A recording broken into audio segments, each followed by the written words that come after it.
The NFL told him not to. Dan Campbell, well, he's misbehaving. He did it anyway. Jon Gruden just rocked the league in court, and our guy, Hendon Hooker, well, his future might be in jeopardy. Guys, welcome back to the Hat and Beard Show. Appreciate you tuning in. Thanks for telling a friend. That's what we love about you. We're covering all the stories that the league doesn't want you to hear and giving our own interesting little take on it. So let's go ahead and light this popsicle, fellas. If you can say the word good, guess what? It means you're still alive. It means you're still breathing. And if you're still breathing, well, then hell, you still got some fight left in you. So get up, dust off, reload, recalibrate, re-engage, and go out on the attack.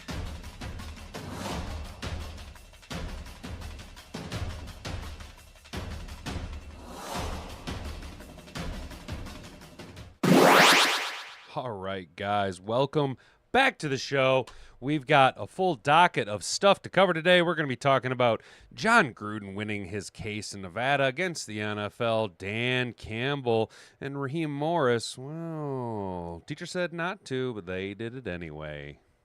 Misbehaving. Next thing you know, they're going to be running through the house with a pickle in their mouth. They defied directive to keep the Lions-Falcons games going. Also, now back at Lions camp, we have some things. Dan Campbell issues brutal quarterback call-out. This coming from Newsweek, someplace we haven't really been around to very recently. We will be going ahead and, well, letting the cat out of the bag. You can tell by the poll question. What do you think Dan Campbell was talking about? Lions predicted to cut ties with Hendon Hooker after a disastrous preseason performance. Are any of you shocked by that? Is anybody shocked by that? You know, I think we're all seeing that it's trending that way. Kyle Allen really separating himself. Finally, we will be going to DetroitLions.com. Our guy, Tim 20man camp. Day 12 observations.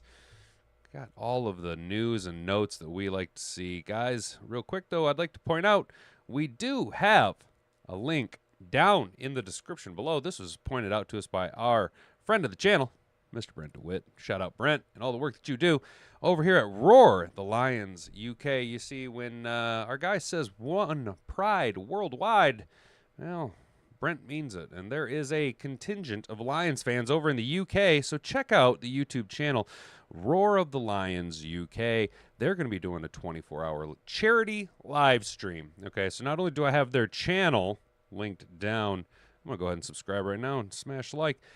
Not only do they have a charity for Habitat for Humanity, but they're also doing where the proceeds are split between Habitat for Humanity Michigan, as well as Maggie's Home, which is a UK-based charity for people who are undergoing cancer treatment. It's like a house place for them to stay. It's a good thing. But as you can see, they have a list of guests. Guys we know and we've heard before. Names like Jeremy Reisman, who we read regularly, Dave Burkett from the Free Press, Jeff Risdon from Lions Wire, Mike Kimber from Lions Talk by Chat Sports. We're going to be talking about the Lions and stuff. This is going to be popping off in 3 days at 7 p.m. August 15th. So there is a link down below. Not only go over and subscribe to their channel, but a link directly to their Streamlabs. You see 100% of all donations will be split equally between the two charities. Please give generously. You just click that Streamlabs link or click the link down in my description below, and you can go ahead and donate. And if you feel like leaving a note, go ahead and tell them that the Hat and Beard Show sent you over here. It's for a good cause. We're trying to do our part to make the world a little less shitboxian.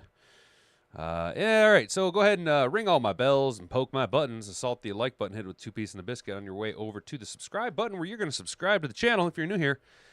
You want to be a part of all the fun, all the nonsense and tomfoolery that we put up with here at 10 a.m. Monday through Friday at YouTube.com. That's right, you get an hour of me every single day. That's 5 hours of content every single week. We're doing everything that we can here for you. Go ahead and ring that notification bell. That way you don't have to remember to tune in. You know, all you got to do, it's just going to send you a push notification. Just go ahead and slap that bad boy when it comes up. It's going to take you right to the Hat and Beard Show, where you can be live with us Monday through Friday. There is a poll. Please feel free to take part in the poll, everybody. Is Hendon Hooker on the chopping block? Wow, it was pretty balanced early on. Everybody was rocking double threes, but yes, it's time to move on. 6 votes. 67% of you saying it's time to move on. 17% of you say no, give him more time, and 17% of you say he never got a fair shake, but ... Kyle Allen, maybe Kyle Allen, maybe Hendon Hooker. I think there's just something wrong with his confidence. I just don't think he's got his swagger anymore. Anthony Fitzpatrick, appreciate you, Hat and Beard, for the shout-out. We shall be sure to send one back next time we're live. Thank you, dude. Oh, gotcha, Anthony. You Someone said something about you earlier.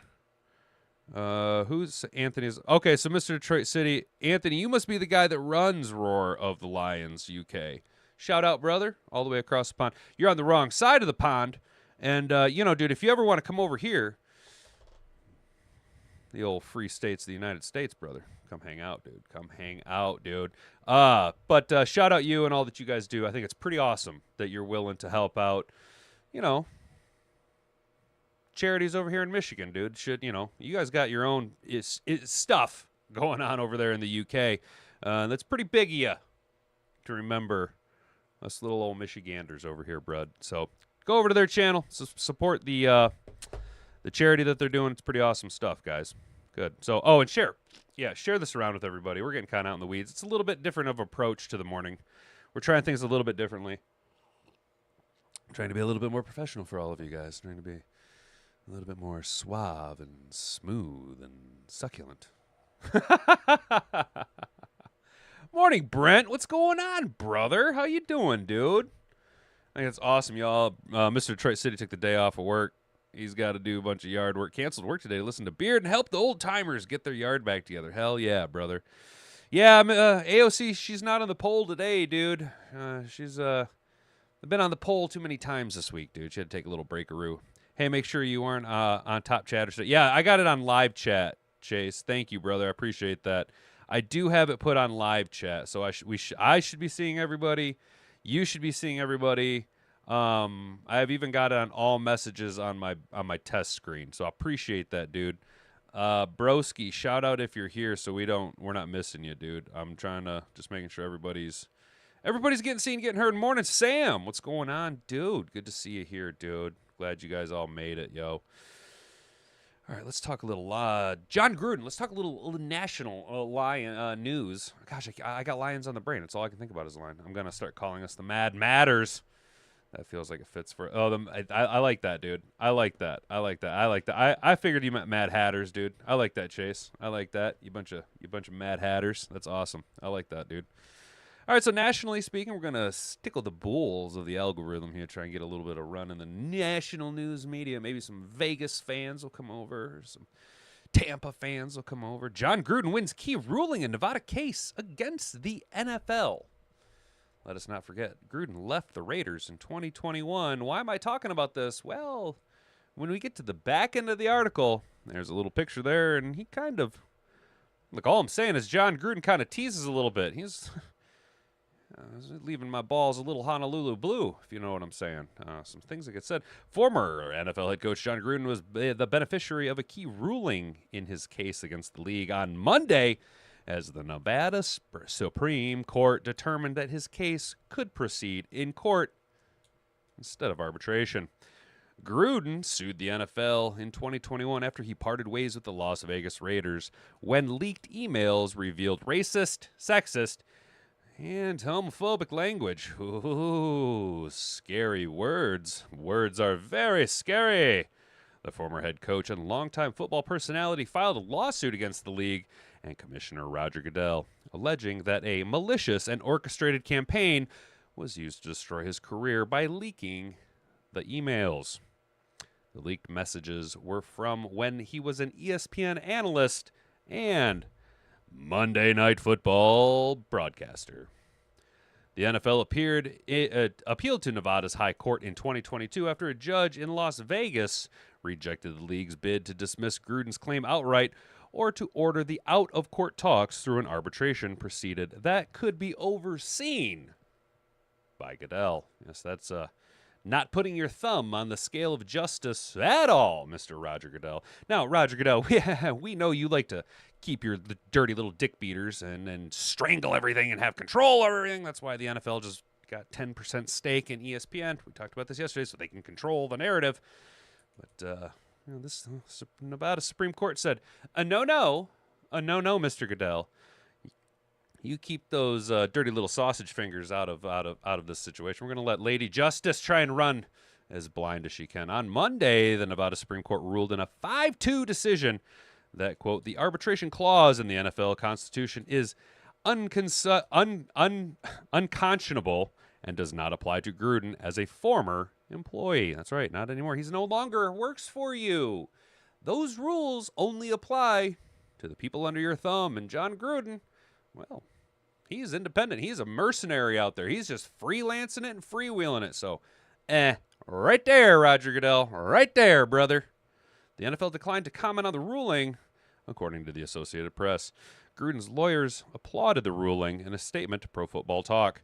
Quote, we're very pleased with the Nevada Supreme Court's decision, not just for Coach Gruden, but for all employees facing an employer's unfair arbitration process. Adam Hosmer-Henner of McDonald Carno LPP told the outlet LLP. This victory further vindicates Coach Gruden's reputation, and it clears the way to swiftly bringing him full justice and holding the NFL accountable. This is where just keep your ears to the ground here. Gruden was the head coach of the Raiders when the team moved from Oakland to Las Vegas. He is seeking monetary damages, alleging that the selective disclosure of the emails ruining his career and endorsement deals. Here we go. We're getting there. Since he left the Raiders, Gruden has worked his way back into the NFL unofficially. He's been seen on the sidelines working with players from the New Orleans Saints and most recently the Detroit Lions and Jacksonville Jaguars. He's also part owner and consultant for the Arena Football One League's Nashville Cats. He expressed hope for an NFL return in July. Oh, would you look at that, when visiting the Lions. Hopefully I'm not done, Gruden told reporters via the Detroit Free Press. Quote, I'm about to make a comeback. I'm working hard to maybe get one more shot. But hopefully some of these guys that fell off my branch, if you say it that way, maybe they can hire me because I'm looking for a job.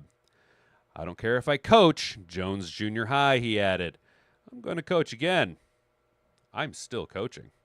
I'm just not on a team officially. But I do have some private assignments I work on. And I wear some gear when I'm watching the games that nobody knows about who I'm pulling for.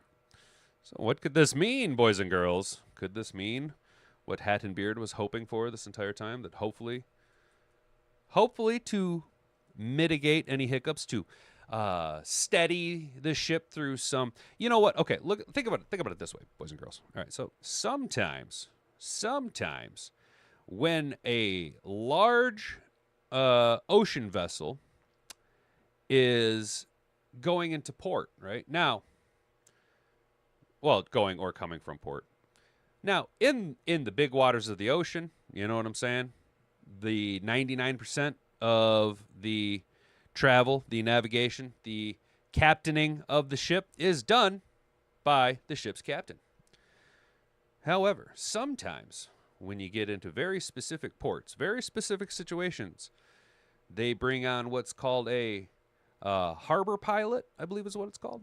And these guys are very familiar with the specifications and the navigational abilities of ships in their exact port that they're assigned. So what I'm saying is that John Morton might be the captain of this giant ocean liner, and he's got his fingers on us 99% of the time. He's the one in charge. He's navigating us. We are letting John Morton run us through the big open water. But you know what? Maybe it would be beneficial that in certain situations, we have a harbor pilot who can help us navigate those very minute details, the small things that you could lead to catastrophic failure. Maybe that's what Jon Gruden does. He comes on to the Detroit Lions, works his way back into coaching. Is a special consultant, an offensive consultant, slowly rebuilds his reputation, and then ultimately is redeemed and becomes another branch off the Dan Campbell coaching tree, possibly.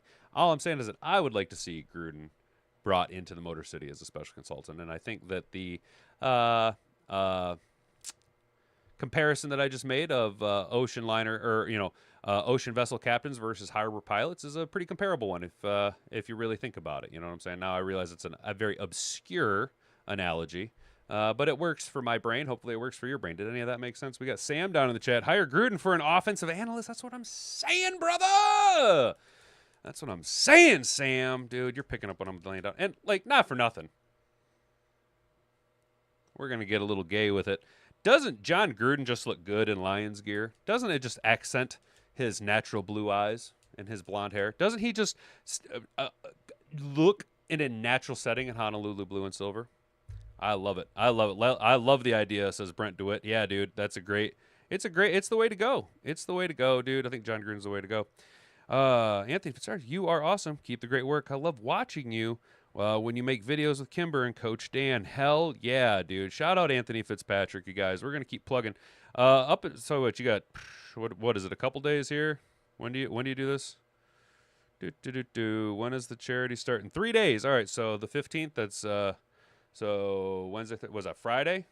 All right, so yeah, I'm going to go ahead and I'm going to plug this, brother. I'm just going to keep plugging your charity here until Friday. I'm going to go ahead and I'll donate a little bit here, but I got to wait for payday, bro. I got to wait for payday. Hat and beard. This is a problem that Americans almost exclusively have, Anthony. So I have this problem where I can't stop buying ammunition. And, there was too many good sales on ammunition. So just got to wait for payday. I appreciate you hanging out in the chat, though, dude. That's what's up, man. I didn't think you were gonna stick around, dude. That's what's up. Thank you, dude. I have no idea what time it's got to be over there in your neck of the woods. What's up, broski? What up, dude? There he is. The rumors that Gruden might start coaching college next season. I could see him being great at it, broski. I think Jon Gruden. I didn't think about that, dude. Doesn't Jon Gruden's mentality, knock on wood if you're with me, you know what I'm saying? Let's go, men. Doesn't he fit the college level better, more so than the pro level now? Man, Jon Gruden he'd kick ass as a college head coach, dude. 8 hours ahead of us. All right, so you're into the afternoon. What is it, dinner time over there, Anthony? You guys having some, what do you guys eat over there? Bangers and mash? Some tea? I'm just hitting you with all the stereotypes. I don't mean it, dude. We're just talking shit, dude. We're just chewing some fat, talking a little shit, brother. We're just talking some shit. Yeah, broski though. I like where your head's at, dude. Especially if you went to like a program, like not a small school, but a fallen off, major school, like somewhere like Purdue. Does Jon Gruden does he end up getting his way back into the head coaching ranks at college, and does he go to a bigger program, or does he have to go mid-major and then work his way back? You know what I'm saying? Or does he have to do like the Deion Sanders route and go like 1A? You know what I'm saying? Sorry, my mouth is really dry today, fellas. I keep hiccuping. Good thing we got the old oil candle. Lube up the works. All right, fellas. So, Lion King, what up, doe? Yeah. For real, man. I can't drop it, but I'd love to say it, but I'd get in big trouble, brother. I'd get in big trouble. How you doing, Lion King? How you doing, man? Good morning, guys. So, over here from NBC Sports, Dan Campbell, Raheem Morris apparently defied directive to keep the Lions-Falcons game going. That's right. They said, I'm going to do what I want. You can get bent, all right? So when the Falcons coach, Raheem Morris, explained the decision to end Friday night's preseason game after Lions safety Maurice Norris suffered a potentially serious head and neck injury, Morris said he didn't know whether the league approved of the move. On Monday, Lions coach Dan Campbell made it clear that the plan went against the directive they had received from the powers that be. Boy, Roger Goodell, kind of making some dickhead moves recently, my guy. And you know what, dude? Look, think of what you will about the game should have been playing, the game should not have been playing. Talk about Dan Campbell and Raheem Morris standing on principles, dude. That's the balls on Dan Campbell, fellas. The balls on this guy. Dude, he looked at fucking Roger Goodell straight in the eyes and he just went, right there, brother. Right there. You know what I'm saying? That's awesome. Asked by reporters to explain the type of instruction he received from the league after Norris's injury, Campbell said this: "Don't do this to me, all right?" So Raheem and I agreed that was what we're going to do. We talked. Referee Sean Hockley, he let us know the game is still on, and we communicated with each other. We told Sean we'll be taking knees, and he said, quote, "I understand." And that's the way it went. And then the game was called. And not for nothing, but good on Sean Hockley for just going, "I understand. Not my decision. I'm not going to get in the middle of this. I am here to officiate a game, right? I'm here to officiate a game. And as far as I know, referees are not employees of the NFL, right? That's why they don't get benefits. That's why they don't work full-time for the NFL, right? So he can just go, and Sean Hockley, being that he's got the pedigree of being Ed Hockley's son, he probably knew that he was well within his rights to be able to do something like this. And good on Sean Hockley, and even more good on Dan Campbell and Raheem Morris. I can't get over the just like class act that this is for them to just right there, Raj. Right there, Raj. Raj. Fucking Roger Goodell, dude. Which could be starting with versus Miami. Well, who do you think, brother? It's 3:20, just grinding out the podcast content to have a good content to listen to while doing. Oh, thanks, dude. I appreciate that. Anthony, brother, that's nice of you to say, man. I'm saying we have got good content. Thank you, dude. That's what's up. I hope your show is very successful tonight, dude. Today, it'd be tonight for you, today for us, whatever. Looked like he stopped officiating after they snapped the ball. Yeah, dude, didn't it, Brent? Didn't it kind of look like Sean Hockley just said, you know what? Well, and not for nothing, but Campbell and Morris told him what they were going to do, and he's just like, whatever, man. Whatever's clever, dude. You want to be running through the house with a pickle in your mouth, misbehaving. Not his call. You know what I'm saying? Let's go. It was the right call. It wasn't a real game. No preseason game is. No matter how much the broadcasters and studio and analysts and social media managers and anyone else pretend otherwise. Obviously, the default approach is for the game to go on. That's what initially happened when Bills safety Damar Hamlin nearly died on the field in early 23. The injured player is attended to. He's removed from the field, and the game goes on. In certain circumstances, it shouldn't. In the fourth quarter of a preseason game, it absolutely shouldn't. That's kind of where I'm at with it. There's no reason for that game to go on. You know what I'm saying? Campbell and Morris knew that immediately and instinctively, and that's what I'm saying, dude, about the player coach. Dude, the player coach, they're more in tune to what's going on upstairs with the players, dude. They know how to get these guys, bro. They get it. They understand it, right? That's why Billy Blue Chew fell off so hard. And once Hockley realized that there would be no further game action, he did the right thing too by ending what would have been a pointless charade. I disagree with that final statement. You guys, I still stand by what I said yesterday. I do think that they should have, for ceremonious reasons, allowed the game to continue to roll out, just so that you could have had that iconic 0-0, no plays, ran the whole quarter down. You know what I'm saying? I think that would have been the way to go. But it is what it is. It's still a class act, and I'm glad that Dan Campbell and Raheem Morris just stuck it in the eye of Roger Goodell. Everyone wouldn't play the same. Exactly, Sam. Sam DeWitt says, after something like that, everyone wouldn't play the same anyway. Exactly, dude. I don't want to say they'd been playing scared, but they'd been playing soft for sure. That's a terrifying situation. Now at least they got a week. Get back into practice, slow things down a little bit, work through it, you know what I'm saying, before strapping the pads back up and going out there week 2, week 3 of the preseason and just, getting after it, you know what I'm saying? Only 5 hours ahead. Sun is in Germany. Is 6 hours ahead. Yeah, Brent, but Germany, you got to remember, dude, Europe is like, all of their countries are like states to us, dude. Like, those cats, all right, so I used to work for a company that was based out of Germany, right? And we had a lot of international employees come over and like work with us. And one of the guys came over from Germany, and he was like trying to plan out like places to go to visit, like on the weekends and stuff. And he for real had like in 2 days he had planned to drive from mid Michigan to Chicago, from Chicago to Detroit, from Detroit up to Mackinac, and then from Mackinac up to Sault Ste. Marie, and then all the way back down to mid Michigan in 2 days. And I was like, "What, brother? How? Like what? Well, like over there in Europe, like things are a lot closer. Like they actually measure shit in like kilometers and like actual distance, where like we measure shit in time. You know what I'm saying? Like it's way tighter over there. Germany is the size of Oklahoma. Exactly, dude. They're just way more tighter over there, dude. We're kind of an anomaly being this giant, like, for lack of a better term, continental country. You know what I'm saying? Yeah, we don't have all of the annex that is Canada, and eventually we'll have to just finally take over Mexico. That's what's probably going to have to end up happening.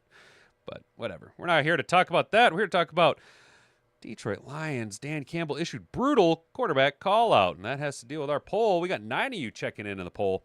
Is Hendon Hooker on the chopping block? 67% of the vote say yes. Time to move on.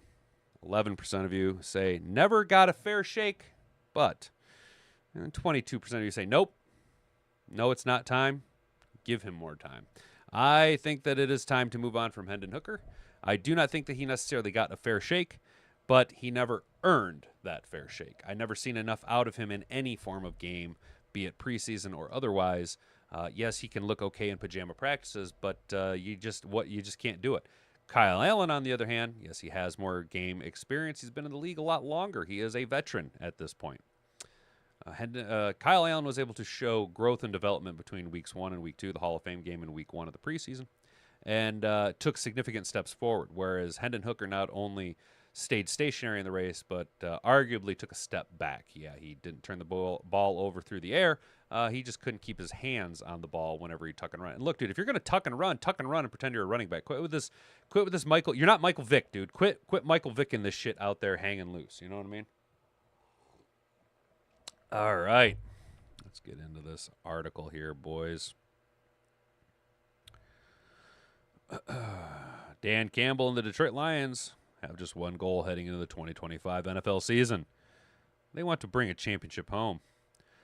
Last season, the Lions were the best team in the NFL during the regular season. That success did not translate into the playoffs. Asterisks, it's pretty goddamn hard to win in the playoffs when you've got 152 players on injured reserve. Unfortunately, after a magical 15-2 season, Detroit was defeated in its first playoff game at home against the Washington Commies. The team has had to sit with that disappointment all offseason long. Isn't that how we just kind of felt all offseason long? Doesn't that encapsulate right there? That shot of Dan Campbell, that is my spirit animal all offseason long. Just, well, shit, man. You know what I'm saying? Shit, man. You know? Just the commies came in and just shit in my lunchbox. You know what I'm saying? Finally, the 2025 NFL season has arrived. Campbell has led his squad against both the LA Chargers and the Atlanta Falcons so far this preseason. His team is 1-1 in exhibition play. In their last game, the Lions defeated the Falcons by a final score of 17-10. Hendon Hooker is getting a chance to get valuable reps against Atlanta. The game did not go in his favor. He completed 7 of 10 pass attempts for 38 yards and ran for 27 yards on 3 attempts.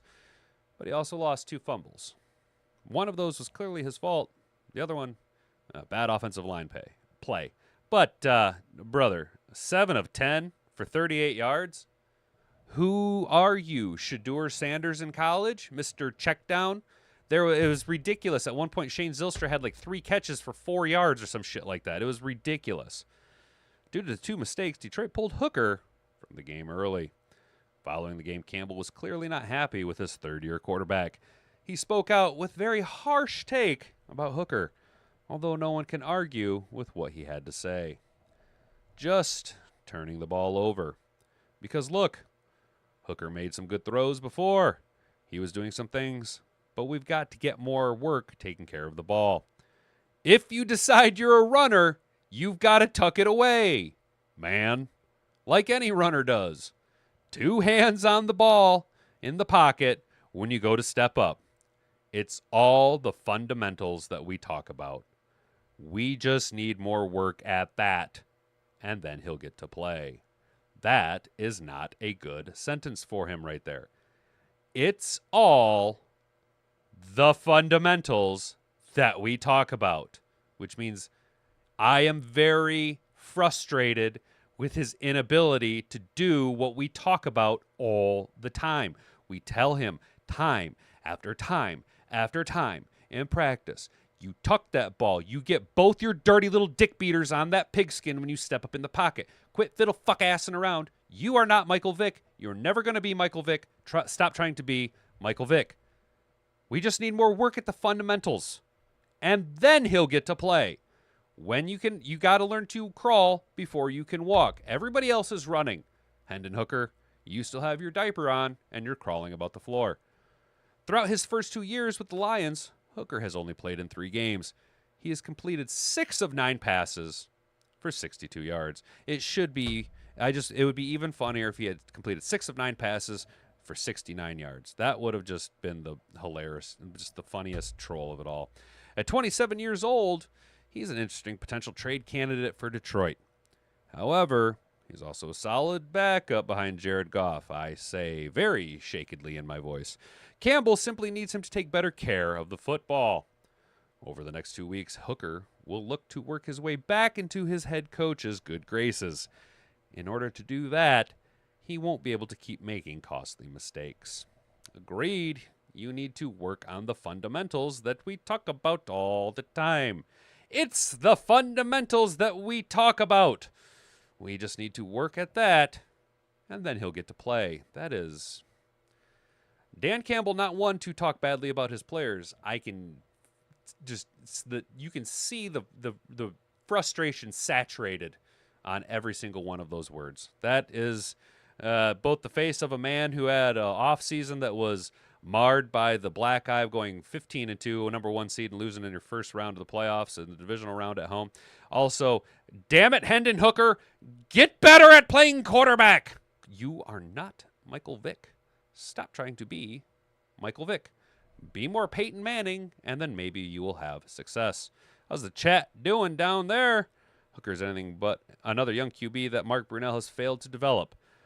Don't understand all the praise he gets. Not one young QB in 5 years. Shake my head. Brent, you're right. He hasn't developed anybody except for Jared Goff. I know Jared Goff isn't a young QB. Maybe he's just really focusing on Goff. You know what I'm saying? Sprechen Sie Deutsch? A little bit. Just a little bit. I can say things like Du bist ein Jürgen, I think is you are a girl. No.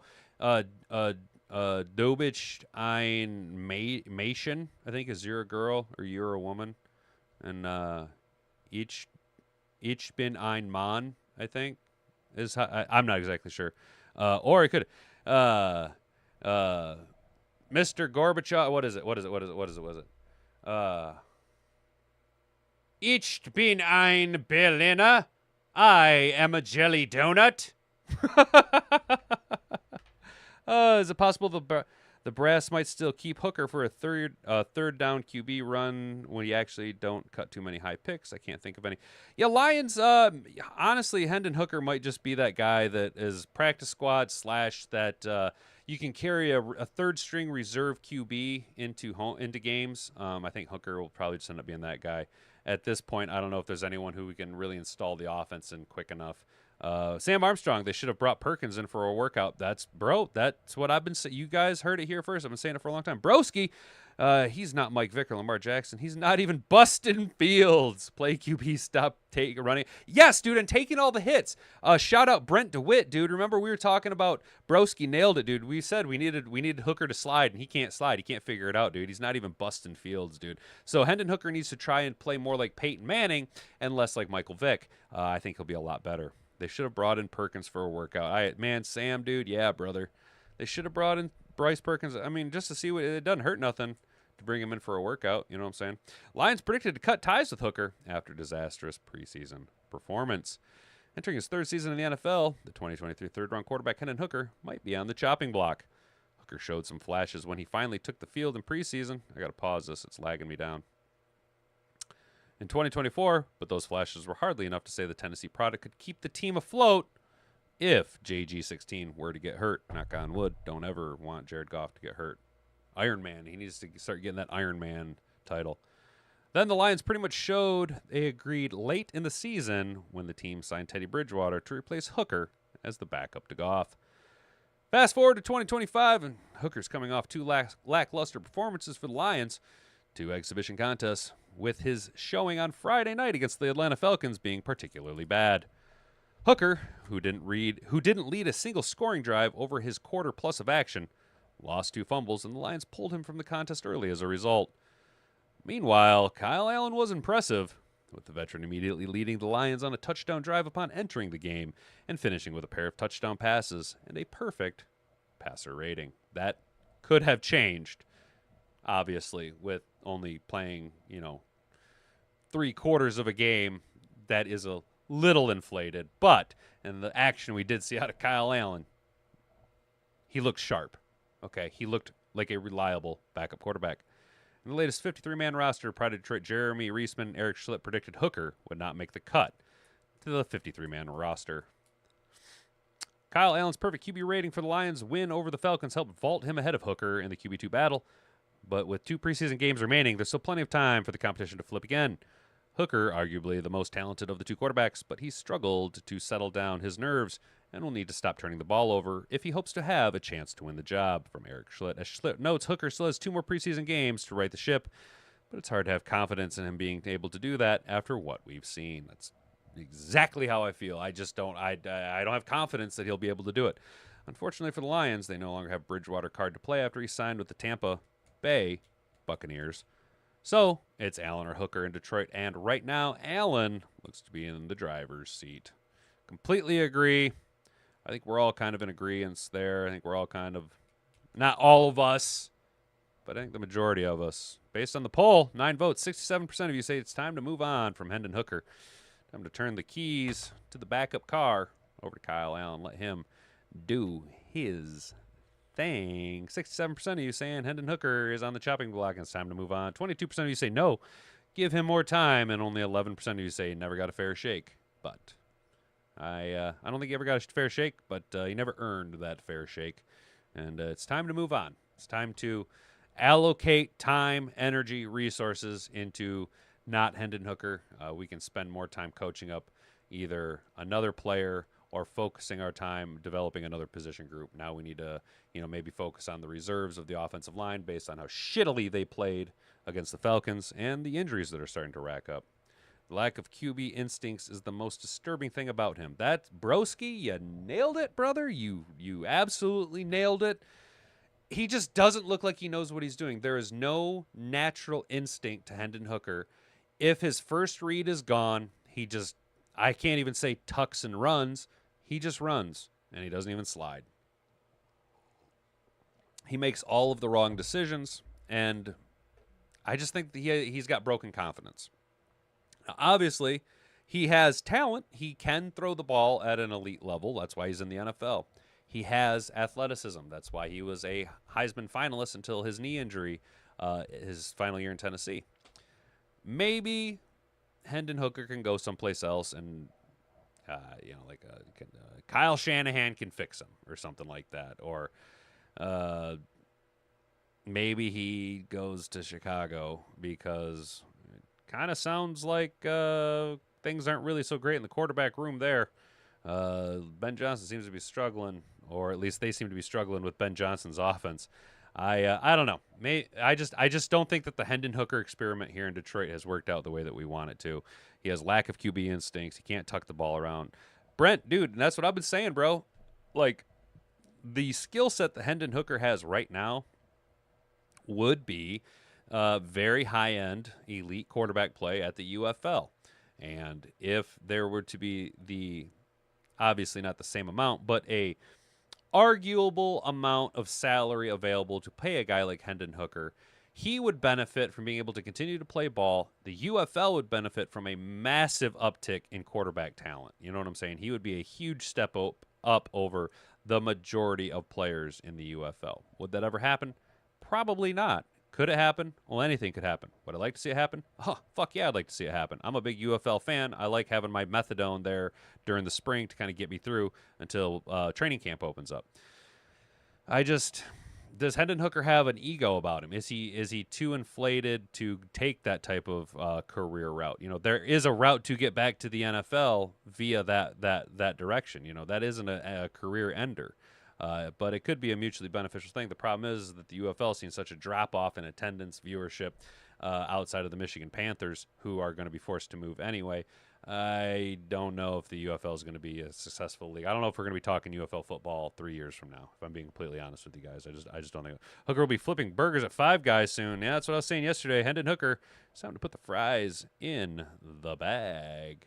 Guys, if you haven't already, do all the things, poke all my bells, and ring my buttons. See what I did there? Assault the like button, hit it with 2 peas and a biscuit. Share this video around with all your friends. All you got to do is copy that link down on your clipboard. You don't have to share it around with anybody, and ring that notification bell so that you can be notified every time we go live, Monday through Friday, 10 a.m. to 11 a.m. here at youtube.com. Might as well subscribe to the channel if you've made it this far into the show. We got one last story to cover. I don't know if we're going to make it all the way to 11 o'clock, guys. I'm talking a little Ben Shapiro fast today, and we're kind of flying through our stories. This is the largest, fastest growing Detroit Lions and NFL content creation station on the internet. Goff should take Hooker under his wing and help him for the team. The thing is, though, you know, after 3 years, Sam, I see where you're at, and I get what you're saying. I am in agreement with it, but don't you think he's already tried? I feel like at this point, all possible avenues for Hendon Hooker to develop have been traveled, have been well traveled. We've exhausted the majority of our opportunities. There is an argument to say maybe it is Mark Brunell. Maybe Mark Brunell is dropping the ball on developing young quarterbacks. There is an argument there. I'm not taking that away. But one would like to think that Jared Goff has already tried that. But Jared Goff has a lot on his plate. You know, I'm calling for him to be a league MVP this year. He just got married. He's got a daughter on the way. You know, it's been a long time. Yeah, Sam. It's been. I'm not saying it's been long enough to say his career is over, but it's been long enough that we should have seen more development than what we have. We should have seen more. 2.5 years, because let's be real, he missed a good chunk of his rookie year with the knee injury. But 3 years in-house, 3 years understanding the culture, understanding the mentality, understanding we are a fundamentals first team. Hendon Hooker we should have seen some uptick in his productivity. Jared Goff was bad his first year, right? Jared Goff had a pretty bad offensive line. Jared Goff was bad his first year, and he took a huge step forward. Kyle Allen was bad in the Hall of Fame game, and he took a huge step forward between the Hall of Fame game and week 1, week 2 of the preseason. Hendon Hooker has had 3 years. Hendon Hooker still looks the exact same he did as the first snap he took in preseason when healthy 2 years ago. Hendon Hooker just has not shown any step forward. If anything, he is taking massive regressive steps back now. And the time to move on from Hendon Hooker is now. And if you want to get another quarterback in to maybe try and see if you can get him on the practice squad type deal, but maybe Hendon Hooker, maybe that's the plan for him. Maybe the Lions have shopped him around. They know that no teams are going to be interested in him, barring a significant collapse at the quarterback spot, injuries, performance, production, that type of stuff. So maybe the plan is we're just going to stash Hendon Hooker on the practice squad. He will be able to give us various different scout team looks for the different athletic pedigrees of the quarterbacks that we will be playing throughout the season. We do know that he can throw the ball and he can run the ball. So maybe that is the plan, is that Hendon Hooker is just going to be the Tom Kennedy of the quarterback room. You know what I'm saying? Always there, always kicking around, always just kind of hanging out on the practice squad. And in case of fire, break glass, and that's going to be the option you got to roll with. We're all going to just, shit in our pants and grit our teeth and hope for the best. You know what I mean? Ideally, it doesn't go that route. Ideally, Jared Goff starts every single game. Does any of that make sense? I feel like I kind of got out in the weeds on that one a little bit. This is just flying from the gray matter. Let's talk about DetroitLions.com senior writer Tim 2020. Tim 20 Man Training Camp Day 12 observations. Yeah, let's get down into the trenches. O-line versus D-line. I had the privilege of watching O-line versus D-line drills with Lions' all-time great offensive tackle, Lomas Brown, at practice Monday. It was really interesting listening to Brown on all the little intricacies of O-line play. I had Brown decide the winner of every rep, offense or defense, and the final tally came out to 18 wins for the defense and 17 wins for the offense. Here are some highlights. The starting offensive line of Penei Sewell, Tater, Ratledge, Graham Glasgow, Christian Mahogany, and Taylor Decker began the period with 5 straight wins for the offense. That's good to hear. That is good to hear, especially knowing about the Hutch rule. Sewell and Aiden Hutchinson had 3 reps together, and Brown gave 2 wins to Hutch, who had looked dominant all camp. Rookie Keith Cooper Jr. has also impressed, and he won all 3 of his reps, including 2 against Mahogany. One was a terrific tug and pull move to get Mahogany off balance to get by him. And we like to see that about Keith Cooper. I'm rooting for Keith Cooper. I'm rooting for Keith Cooper to make this active roster, man. Let's go, Keith Cooper. Dude, how crazy would it be if the Lions, by not necessity, but by pure athletic will to make themselves, to grind themselves, to earn themselves a spot on the 53-man roster. You know, we do have a record for, I think, the longest number of seasons with an undrafted rookie free agent making the 53-man roster. And how crazy would it be that after going 15-2 last year, after winning the NFC North back-to-back years, after getting the number 1 seed in the playoffs and having home field advantage throughout the playoffs last year, though we got bounced by the Washington Commies in the first round due to injuries, how wild would it be that with all the upgrades we've had at the defensive line, at the defensive backfield, that through sheer grit and willpower and just forcing themselves to make the roster, we get 2 undrafted rookie free agents to make the active roster in Ian Kennelly and Keith Cooper Jr. I know it's a big ask, but I really think those guys have enough pop and exactly what we're looking for to fit the culture and what we do here in Detroit. So I'm rooting for Ian Kennelly, and I'm really rooting for Keith Cooper Jr. Nice day for the offense. Head coach Dan Campbell ran a mini scrimmage for the last 45 minutes or so of practice, and the offense ended up winning 12-4 with a touchdown and a couple of field goals. 2 stops, awarding 2 points each for the defense. Quarterback Jared Goff, JG16 for MVP, and the first-team offense had a nice 8-play drive to open the period to get kicker Jake Bates into field goal range. We saw David Montgomery and Jahmyr Gibbs in the backfield together a couple of times in the series, which was fun to watch. Offensive coordinator John Morton can get pretty creative with that personnel group.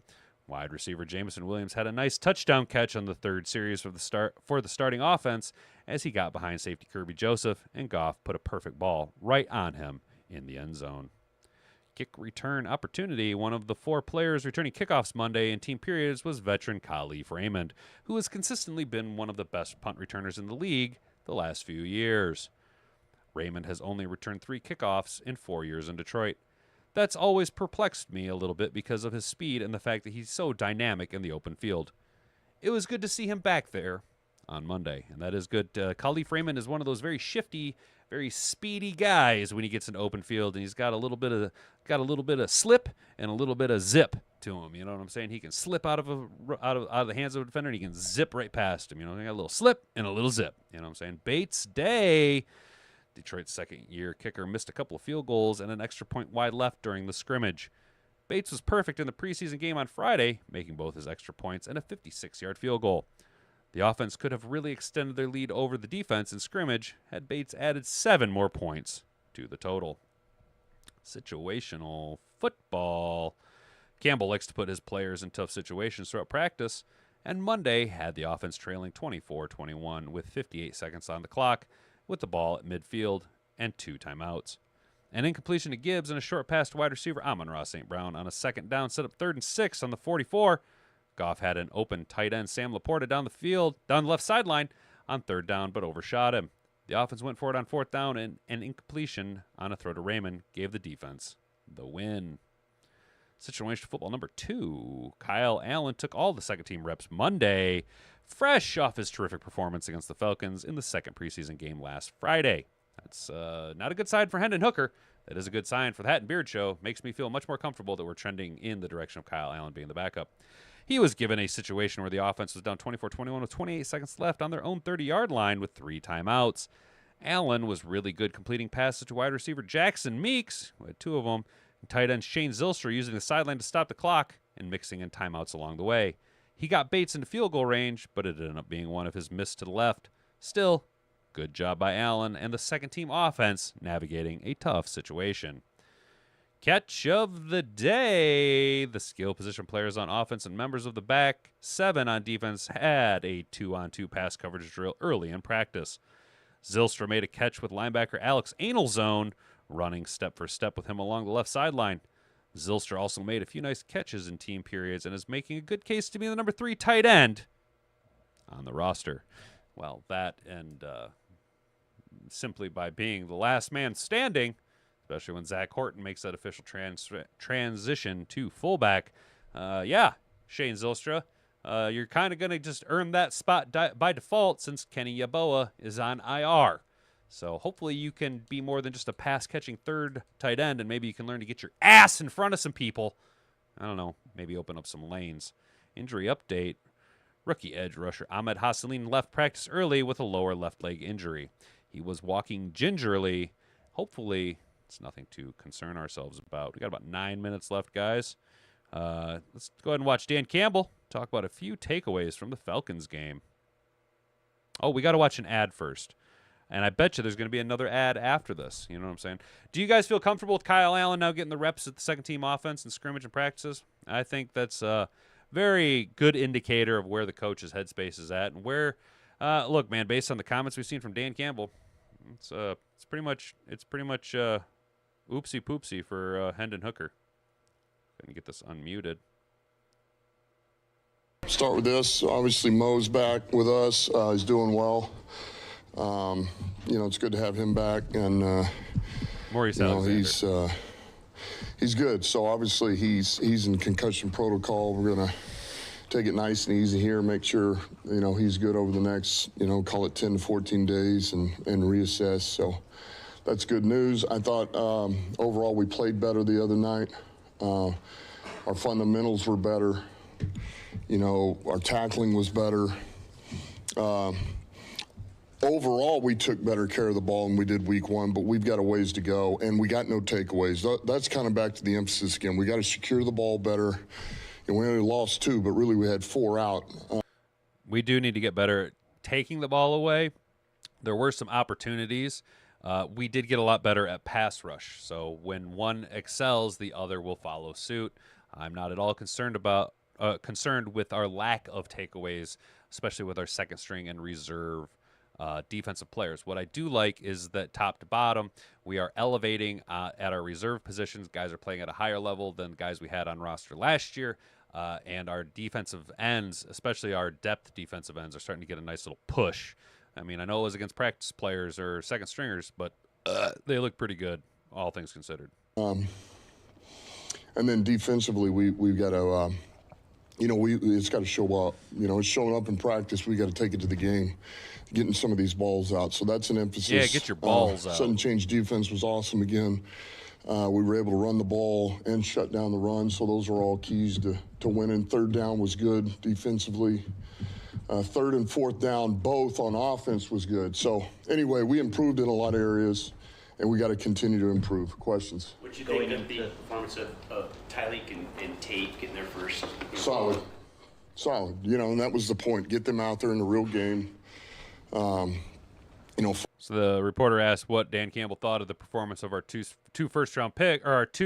first picks, Tyleek Williams and Tater Ratledge, getting a little exposure, getting a little game speed reps. I think we all are in agreement that there was a nice showing from both players. Function in the huddle, play clock, the whole thing. It's a little bit of a crowd, just the atmosphere of it. And I thought they were solid. It's something to build off of. You went into that game a little depleted on the offensive line depth and took a few more hits in that game. Can you just give us a sense of maybe where some guys are at that left that game or weren't able to participate because of pre-existing conditions? Well, I've got this list here. So obviously, Yo, what's up? Beantown Breakdown. Shout out my guy, Beantown Breakdown in the chat, you guys. Well, make sure to go subscribe to his channel. He talks all things Boston sports. Sam Armstrong says, yeah, I was impressed when Allen saw his chance. When Hendon Hooker had that disastrous first couple series, he immediately took shots downfield. And Kyle Allen's seen his opportunity, and it sucks because you have to take look, we're fighting against our own teammates. We're all teammates, but he's playing for his job, dude. Hendon Hooker left the door wide open, and Kyle Allen feverishly sprinted through with an opportunity and absolutely excelled at it. I'm very pleased with Hendon Kyle Allen's development the past week and a half. Heron's out, Sorsdal's out, Cologne is out for a while. Had an elbow there, and so that was kind of corresponding moves with the two gentlemen we signed yesterday, Britton and Sutherland. Now that being said, Skipper ought to be back today on a limited capacity. So should Jones. Decker will be moving out there a little bit today, getting some real practice reps. So. We have those, but yet we're gaining 3 guys back that have been injured. So that's good. Yaboa, he kind of got his knee a little bit, so he was another one of those. And then Small, the back, soft tissue. So that's kind of where we're at. Trying to think, practice today, other than the ones I just said, nobody else will be practicing out of that group that's been injured. TA's still out. He's getting better, but he's still out. Lovett's still out. That's pretty much it. Have that much turnover. I know you're used to it, sort of next man up. Yeah, we don't really care about the turnovers and stuff. So that's where we're kind of at. He's happy with what he's seen out of some guys. We did get dinged up along the offense, but we're getting guys back and getting guys healthy. I really like Jamarco Jones coming back healthy. Obviously, Dan Skipper being healthy opens up because he's that very versatile, big jumbo tight end, kind of a troll package that we like to run. But I think Jamarco Jones will end up being our swing tackle, our number 3 tackle. Colby Sorsdal did get hurt. He's done for the year on IR. Oh, shucks. We lose our living ham with arms and legs. Oh, no. Whatever will we do without Colby Sorsdal? Oh, shucks. So, Kyoto Awashika, time for you to just take that number 3 guard spot and run away with it. Tristan Colon getting hurt. That opens up the backup center spot a little bit more for guys like Ekugan. Hopefully, we can see some development, or we'll start to see more of the cross-training expedited with Tate Ratledge, maybe getting some reps at the second center spot. I don't know. Haven't heard anything. It's just where my gut feeling is on that. I do like the development of Giovanni Manu. He could be a quietly developing dark horse to maybe bump some guys for a roster spot, especially because we know Dan Skipper can play guard. He has done it in the past before, so maybe that's what we end up doing with him there as kind of a tweener, a 3 position player. Kind of opens up some of the flexibility along some shorter spots that we have, along the offensive line, carry over some more defensive line players, that type of stuff. Tyleek Williams, though, I keep saying he looked great Friday night. Ratledge looked good. Isaac Tesla looked great. Our rookies are really starting to develop well. And I'm hoping that come the start of the regular season, everybody is flowing pretty smoothly. My one concern with not playing your starters in the preseason is that they will have a little bit of game speed rust week 1, but considering what we went through last year with injuries, I am in favor of dealing with a little bit of rust through the first quarter and a half of week 1 against the Packers than limping into the season with 57 guys already on IR. You know what I'm saying? That's just, it is. Favorite news is that the first team in camp, we had our whole offensive line starters together. That, Brent, that was what I wanted us to take away, is that the starting offensive line finally all played together in practice. We're finally putting it all together. They're going to have plenty of time to gel, plenty of time to get together. And as we all know, our offense runs through the offensive line. If our offensive line is playing like shit, it's going to be a shit day for Jared Goff and the boys. But as long as our offensive line can continue to play at a high road grading level, if not somehow outperform last year, well, the sky's the limit, and we're going to have a bunch of Offensive Player of the Year ballots cast for Jahmyr Gibbs and a bunch of NFL MVP ballots cast for Jared Goff if our offensive line can play at an elite level. So, boys, that's going to be it for today. We talked about numerous different things. We talked about Jon Gruden winning his case with the Nevada Supreme Court saying, no, Roger Goodell, no arbitration for you. He doesn't work for you in your bullshit little constitution that you have for the NFL. This is going to go through the normal legal process. Jon Gruden slowly working his way, saying how much he wants to get back into coaching. And we here in Detroit, oh, there he is. There he is. We know he's been poking around Allen Park a little bit. He has that John Morton tie. Boy, oh boy, I'm all about Jon Gruden coming and joining the Lions coaching roster. We talked about how Dan Campbell and Raheem Morris stood on principles, told Roger Goodell to get fucked, cunt, and just both barrels gave him the bird, despite the NFL saying no, you can't just run the clock out. And shout out Sean Hockley for just saying, not my church, not my problem. You know what I'm saying? Good on Sean Hockley. Dan Campbell, not very pleased with Hendon Hooker's development or what he's seen so far, and that has kind of led to this speculation that we talked about.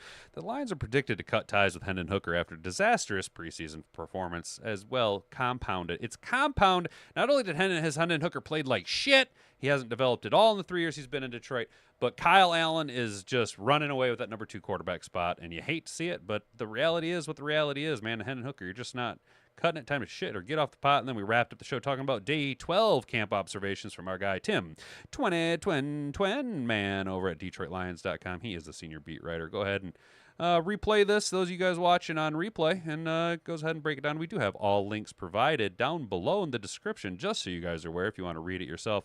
Most importantly, though, we got a big old shout out to Roar of the Lions UK. That's right, guys. Friday, they're going to be doing a 24-hour Detroit Lions charity stream. You can go ahead and go on over there. I've got the link provided to their YouTube channel as well as their charity. Go ahead to Streamlabs. Go ahead and click the link down in my description below. Make sure in the messages there to go ahead and tell them that the Hat and Beard Show sent you over here. We're giving them a big shout out. They're going to be splitting all proceeds of the charity 50-50 between Habitat for Humanity of Michigan, which is awesome, and Maggie's House, which is also awesome. It is a home where people dealing with cancer treatments can go and kind of recoup and be with their family and loved ones. That's over in the UK. So shout out you guys on the other side of the pond. You know, you guys aren't all bad over there all the time. Just don't ever try and get froggy and try and tax my beverages, because that doesn't end well for you guys with us over here. So shout out to them. Go ahead and check out the description down below for the charity.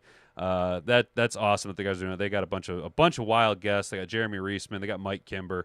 They got Jeff Risdon, all guys that we read regularly. And Mike Kimber from Lions Chat Sports, he's like the OG, biggest and best. You know, he really is like the biggest name in independent Lions content creation here on YouTube. So shout out all those guys. They are really kicking ass and taking names. So one last look at the poll. 11 votes. Is Hendon Hooker on the chopping block? 73% of you say yes, it's time to move on. 18% of you say no, give him more time. And a whopping 9% of you say no, he never got a fair shake. But we're going to end this poll. Favorite news, we read that. Have a great day, everyone. Have a great day. One Pride worldwide. Shout out Brent DeWitt bringing forth the information and letting us know about this charity for us to get into. And shout out all you guys reaching out. I really appreciate getting a hold of Anthony there, and he was shouting us out in the chat. That's pretty awesome, dude. That's pretty awesome. We're out here networking. It's because of you guys. It's because of you guys sharing. It's because you guys know what you're doing. You guys are way more on it than I am. Legit. You guys got your finger on the pulse harder than I do. I just read the content. You guys keep everything going. So I appreciate each and every one of you for tuning in and telling a friend. That's what we love about you. Bonga, bonga, frig off, Braintown Breakdown. Have a good day, my guy. You stay out of trouble. You know where to find us Monday through Friday. We're going to be right here Monday through Friday, 10 a.m. Make sure you got that notification bell turned on, so all you got to do is hit that push notification. Thanks, brother. Good shiza today. Thank you, Brent. Good shiza to you too, my man. You guys stay out of trouble. We'll see you tomorrow morning at 10 a.m., 11 a.m. here at youtube.com, talking all Detroit Lions NFL content. Stay out of trouble. Don't do anything I wouldn't do. Until then, bonga bonga. Frig off.